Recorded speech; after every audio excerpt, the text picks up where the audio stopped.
من الشيطان الرجيم. بسم الله الرحمن الرحيم. الله يصطفي من الملائكة رسلا ومن الناس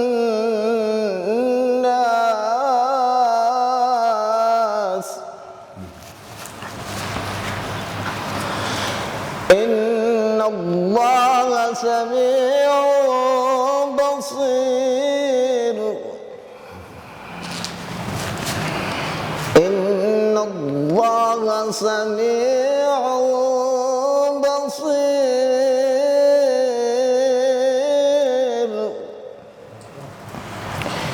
يعلم ما بين أيديهم وما خلفهم وإلى الله ترجع الأمور.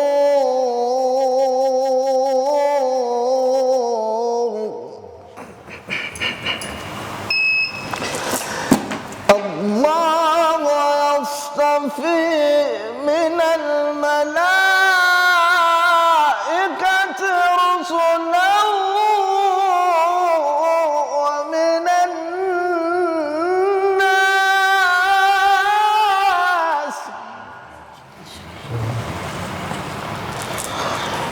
إن الله سميع بصير.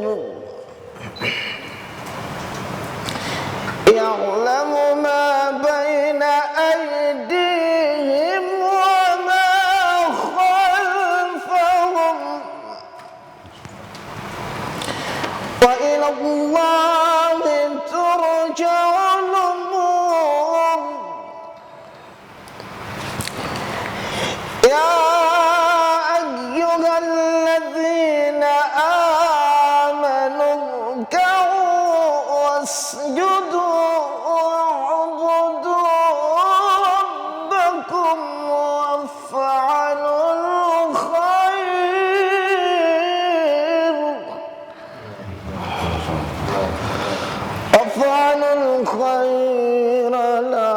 لعلكم تفلحون.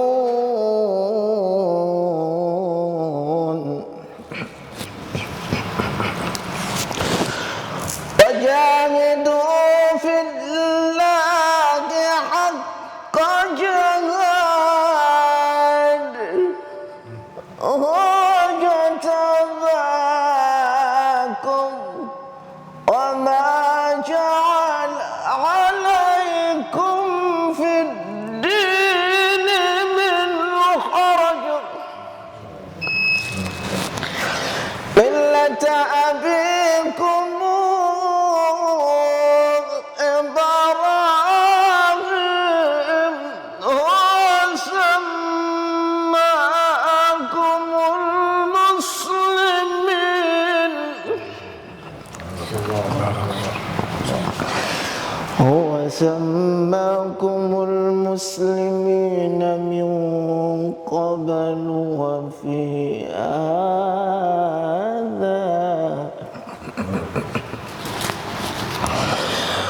هو سماكم المسلمين من قبل وفي هذا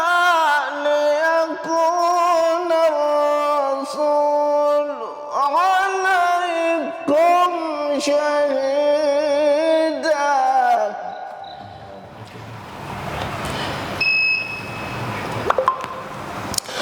هو سماكم المسلمين من قبل وفي هذا ليكون الرسول شهيدا عليكم وتكونوا شهداء على الناس فأقيموا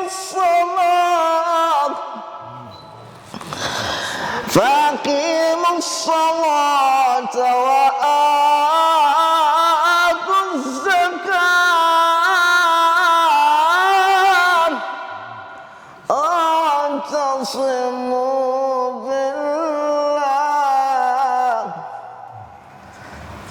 واعتصموا بالله هو مولاكم فنعم المولى ونعم النصير صدق الله العظيم.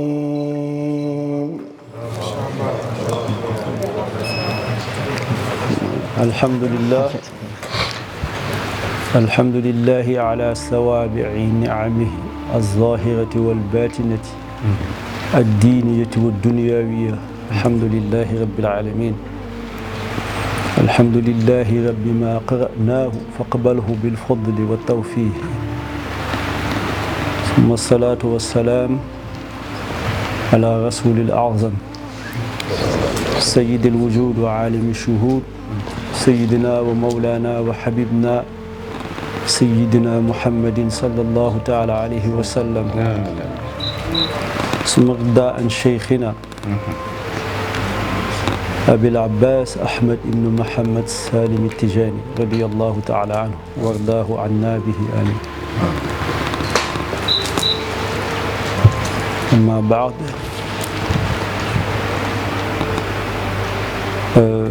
nous sommes aujourd'hui réunis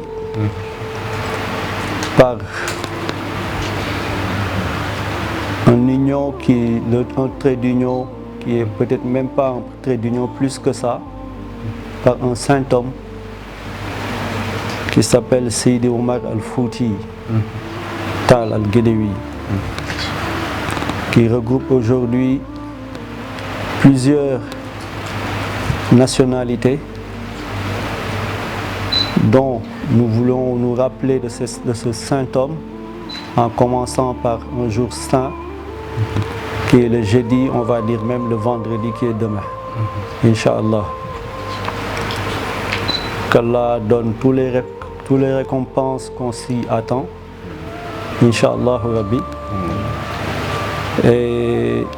sur ce programme, ce sera fait sur 3 jours comme d'habitude. Commençons par le jeudi. Déjà, on a déjà fait les dhikr, réciter le Coran et autres, pour prier pour lui et pour toute la Ummatul Islamiyya. À la suite, faire le Hadratul Juma, qui est une obligation dans la Tariqa Tijani. Et par la suite, faire la cérémonie officielle le samedi dans la Zawiya de Bab Marrakech. Donc pour continuer les salutations, on va juste commencer par le noble Khalif, qui est nous tous notre père, le Khalif de la Usra al-Umariyya, qui est Tcherno Mohamedou Bachir Tal. Qu'Allah le laisse avec nous, avec une très bonne santé et une longue vie, Inch'Allah. Et à côté de lui, nous mettons aussi la salutation qui revient de droit au Hadi Muhadarat al-Umariyya, qui est Tcherno Madani Tal. Un homme très pieux, un homme saint aussi, qui nous a beaucoup accompagnés sur l'événement de cette année. Alhamdulillah Rabbil Alamin. Et à part les izn de nos cheikhs que je viens de citer aussi, nous donnons aussi le salut et la prière à notre cheikh que nous aimons très bien aussi, Sidi Abou Bakr Al-Khalifa, Khalifatul Am de Tariqa Tijani, qui est, qu'Allah lui donne aussi une longue vie, la santé aussi, et qu'il nous accompagne pendant des années, Inch'Allah. Et à ses frères aussi qui l'accompagnent dans sa mission. Et mettre juste à côté aussi notre cheikh et la famille aussi Ngom, le Seyd El-Hajj Rawhan Ngom, en commençant par le Khalif Sidi Ousmane, notre père et ami Thierno, Papa Bachir Ngom, pour citer ceux-là qui vont amener toute la famille Ngom avec nous. Et ne pas laisser aussi notre cheikh que nous aimons proprement, Sidi Abbas Sall, qui aujourd'hui on est en train de fêter son anniversaire aussi de décès. On priera aussi pour lui, Inch'Allah Rabbi. Après cela, nous allons venir juste sur cette assise noble et très jolie, remplie de saints hommes, remplie de personnalités, et d'autres que nous qui sont en attente aussi, qu'on va accueillir à partir de demain et après-demain, Inch'Allah Rabbi. Après ce programme, Inch'Allah aussi, nous serons directement à Fas, en passant par la Zawiya de Ibn Arabi Shaykh, où nous formulerons aussi des prières. Ensuite, rejoindre la sainte ville de Fès, accueillie par la famille aussi du saint homme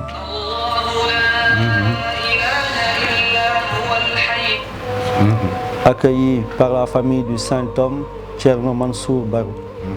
Nous donnons aussi le salut à toute sa famille, où nous séjournerons pendant 2 jours, Inch'Allah, pour faire les ziyarat. Par la suite, on sera accueilli par la Zawiya de Meknes, pour ensuite revenir à Casa, ou bien même mettre fin à la ziyara jusqu'à l'année prochaine, Inch'Allah. Donc sur cette assise aussi, on a à partir de ma droite le Cheikh Chérif Amrani, qui est un de notre ami, et à côté juste de lui le Cheikh Chérif Muqaddam Sidi Lamrani, qui est aussi un grand ami de nous, de la famille et de la ziyara. Juste à côté de lui, il y a la communauté guinéenne qui nous accompagne, dont l'imam Adam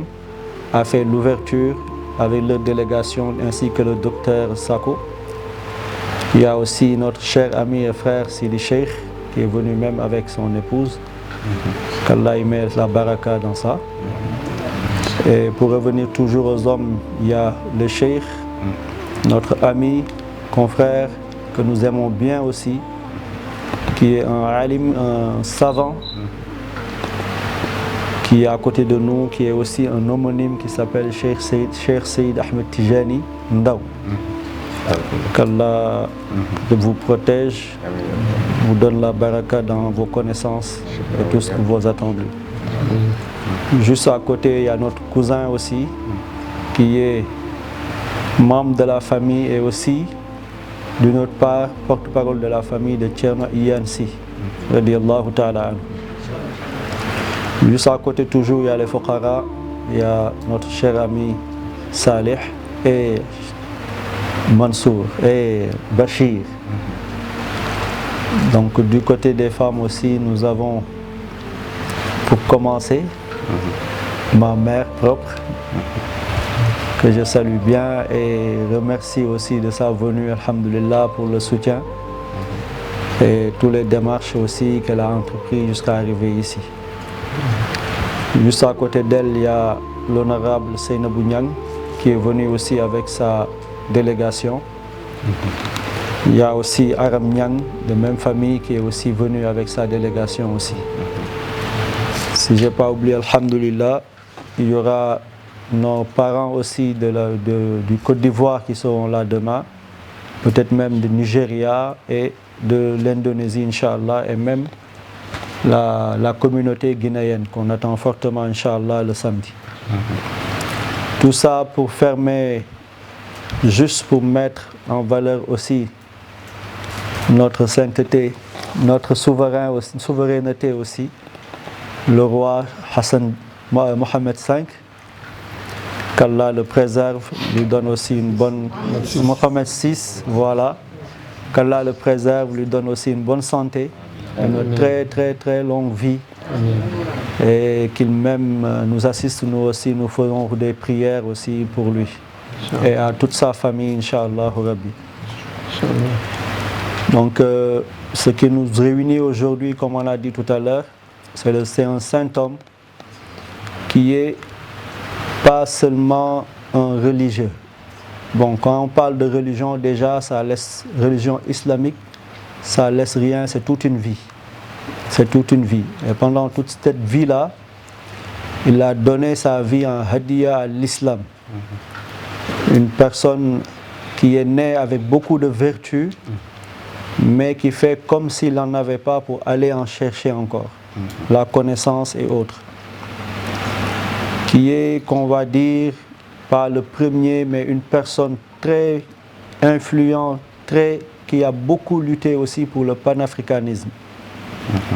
Beaucoup lutté sur le panafricanisme. Donc pendant les séjours, nous allons valoriser et apporter beaucoup d'informations sur ce saint homme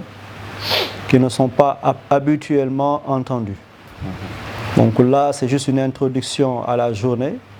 à nos journées qu'on appelle Ziyara de Cheikh Al-Hajj Omar Al-Fouti, international de Cheikh Al-Hajj Omar Al-Fouti.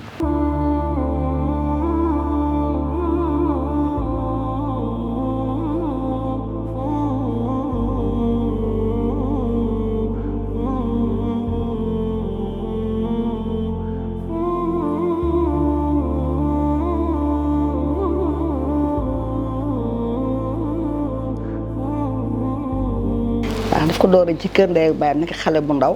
baayam ñaanal ko ma ñaanal ko am na ay mag am na ay rak waaye yàlla mu ko ci mos a xiir ci li mu nekk nii tabarkalla macha allah muy diine kese fa tabarkalla man waa kër Cheikh Omar Foutiyou la tabarkalla macha allah moom ci loolu la doon moom kër baayam ñoom mu dugal kër naam rawaan waaw waaye man mun naa jokk sama bopp loolu ñoom ñu jokk ci man waaye man sama kilifa laa jokkal ba dem ci kër naam rawaan fa tabarkalla waaw di fa liggéey tam lu rafet tabarkalla macha allah di ko ñaanal yal na ko yàlla wéttali barke Seydina Muhammad sallallahu alayhi wa sallam la ko bàyyam ñaanal noonu laa koy ñaanal waaw ndax li muy def ci diine gi ci biir kër gi xale bu fay sëy di magam moom mooy ñaan yi di tudd xale yi waaw di ku ciy fer moo lay feral ñëwul Maroc rek naan dee woote sunu Cheikh Ahmed Tidiane lu yàgg ci moom la lu sax ci moom la muy diine kese fa tabarkalla macha allah man mi ku ma xool ba seppali ma ba dox dara ci lu caaxaan waaw kon su ma ka ñaanale bàyyi mu njëkk ko ñaanal ay magam yi rakam yëpp ñaanal fa tabarkalla macha allah ay mbokkam fa tabarkalla. إذن الفرق بين ليس هناك فرق بين أبيض ولا أسود ولا غني ولا فقير إلا بالتقوى. الله سبحانه وتعالى ينظر إلى القلوب يعني والقلب هو المحل ديال التقوى. فأجدد شكري للأخ أحمد والحضور الكريم على هذه الليلة الإيمانية يعني المباركة، وإن شاء الله نجدد اللقاء يعني يكون لقاء متجدد إن شاء الله. شكرا بارك الله فيك. wootewul ni sëtu Seexu Umar la te du deretu Seexu Umar sëtam direct la si Alpha ak Amadou Thiam sëtam direct la Cerno Basir xam loolu Cerno Madani xam loolu njabootu Seexu Umar Fuutiyu xam loolu ndax fi maamam bàyyi ko macha allahu di ko ñaanal yàlla may ko wér ndax Sëriñ Ahmed Iyane daan na wax ni nit ki lu mu def te yàlla tax day dem te bu dee yàlla dana dem bu dul yàlla du dem lii nag yàlla la di ñaan yàlla insha allahu rabbi bu soobee yàlla lii tànku kanam la am amul tànku gannaaw loolu lañ fi amoon fi ay kàddu di la ñaanal bu baax yal nañu yàlla may ñu àggale ak suñu sago. ñun bu ñu amee chance su toog ak ñoom tabarakallahu tey chance boobu yaa ñu ko may. ñu lay ñaanal yàlla tabarakallahu al imam al alim al allama imam Diallo mu ngi nii ci sama wet bokk fu baax di nit ku baax ñoo ànd di jóge Sénégal tabarakallahu tey ñu ngi fi dajale ñëpp ay tànneef la noonu jigéen ñu tedd ñi toog tabarakallahu yal na yàlla xeeb dolli commencé ko ci bismillahi rahmani rahim jeexale ko ci alhamdulillahi rabbil alamin ñu ngi ànd ak suñu jigéenu bopp soxna Aïchatou Tambédou tabarakallahu soxna Aram Nia tabarakallahu délégation bu tedd ak ñiy jóge Guinée ak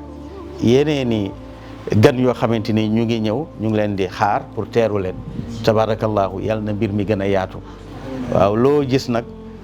bu dee dëgg la day commencé tuuti waaye dana rëy ba dootul xajati fenn. Combien de Tijianes ils sont dans le monde? presque de 450 millions Tijan. Chouf le Dieu, il a Stafana. Il a choisi nous pour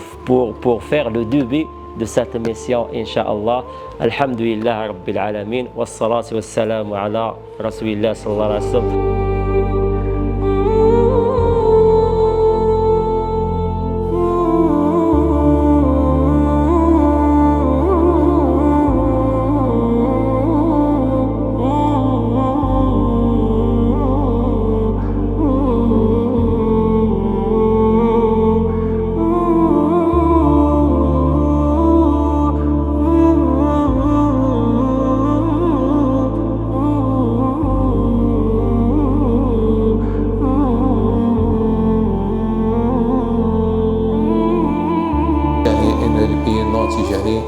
Par son savoir, pour son jihad, surtout le côté et la dimension djihadiste du Sidi Omar Fouti, il est très connu et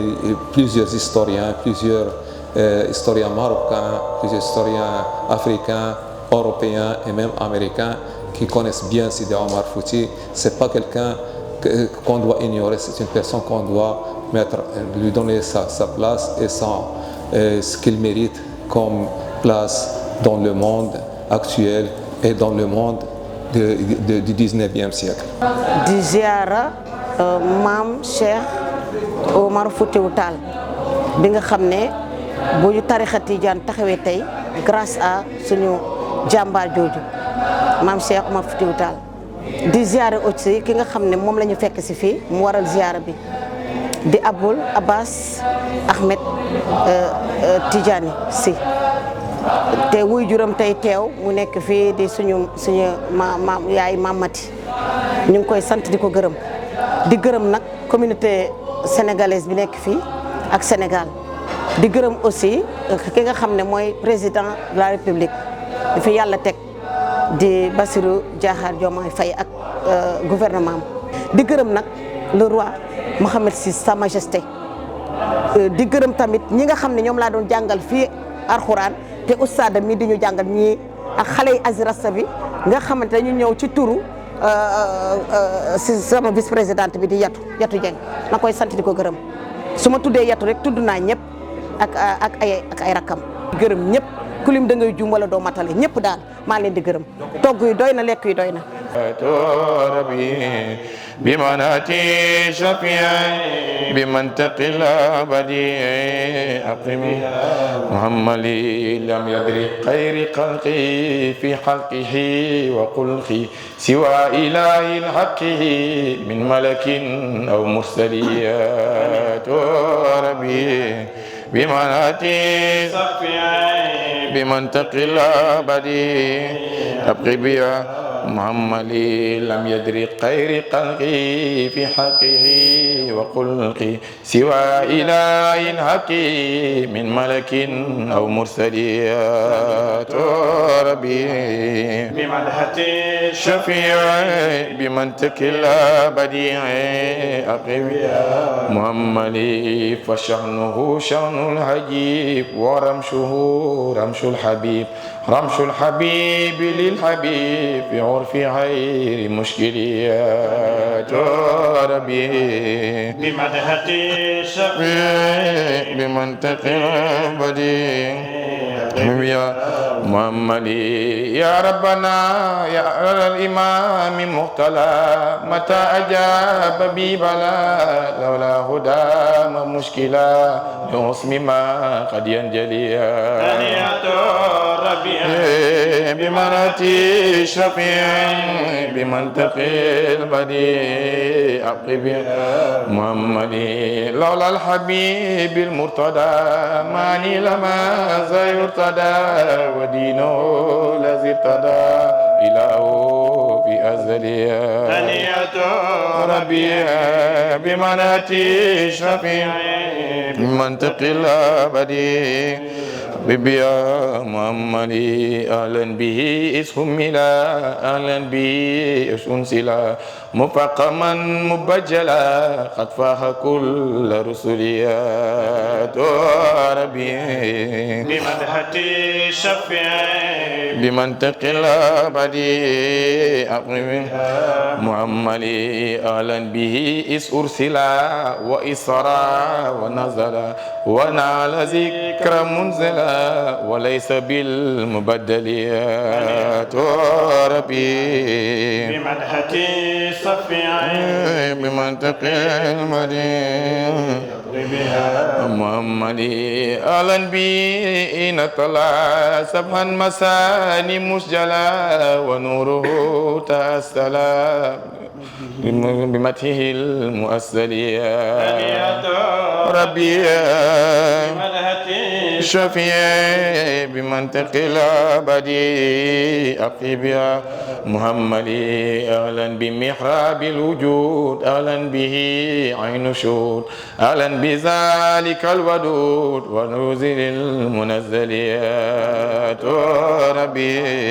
بمدحة الشفيع بمنطق الأبدي أقيبيا محمد أهلا به من ماجد ممجد وحامد محمد وواحد وموجد المخوليات ربي بمدحة شفيع بمنطق محمد أهلا به من عابد مجاهد وشاهد قاتل كل عابد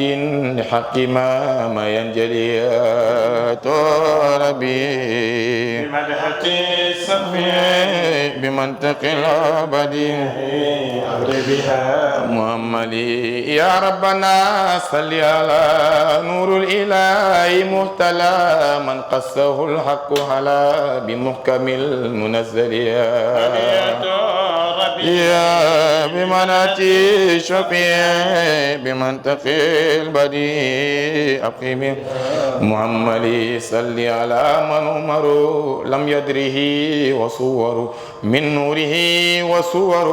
مطل من العلي ربي بمدحة شفيع بمنطق الأبدي أقيم محمد وكل من جاد بشيء لمولد المختار أي كرامة لخير أي فإنه كمن وليا ربي بمدحة شفيع بمنطق الأبدي أقيم محمد وصليا يا ربنا على رسول حبنا وصحبه ومن دنا وكل خوف أمسليا ربي بمدحة شفيع بمنطق الأبدي أقيم محمد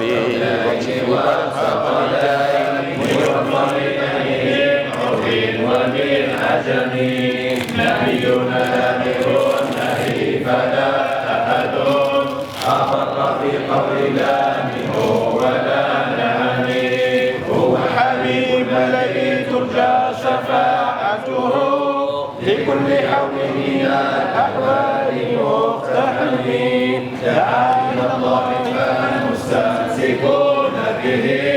مستمسكون بأمر غير منفصل فقد نبينا في قلبي وفي خلقي ولم يدانوا في علم ولا كرم وكلهم من رسول الله ملتمسون غرفا من الخير رسما من الديم وواقفون لديه تأديهم من نقطة العند أو من شدة الحكم وعدة جماله وصورته ثم اصطفاه حبيبا بارئ النسم منزه عن شريك في محاسنه فجمع الحسن فيه غير منقسم دعنا تعرف النصارى في نبيهم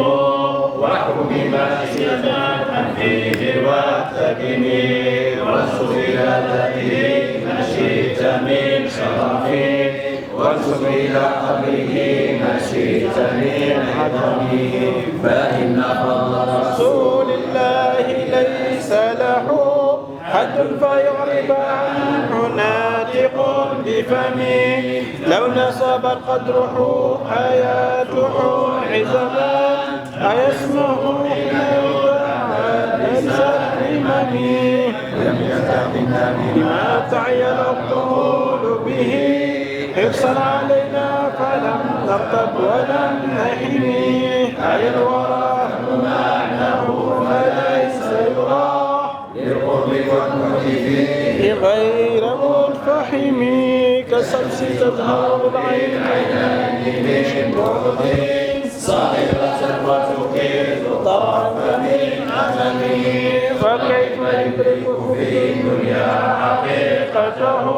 قوم يتساءل عنه بالعلوم فأبلغ العلم فيه أنه بشر وأنه خير خلق الله كلهم وكل أين أتى الرسول الكرام بها فإنما اتصل بنوره بهم فإنه الشمس فاضل كواكبها يظهرن أنوارها للناس في الغرب حتى إذا طلع في الأفق عند هدى سائر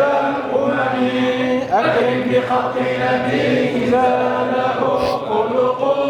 بحسن الشريف باسم مبتسم كالزهر في درف والفتح في شرف والبحر في كرم والدهر في همم كأنه وهو فرد في جلالته في عسكر حين ترقه وفي حشم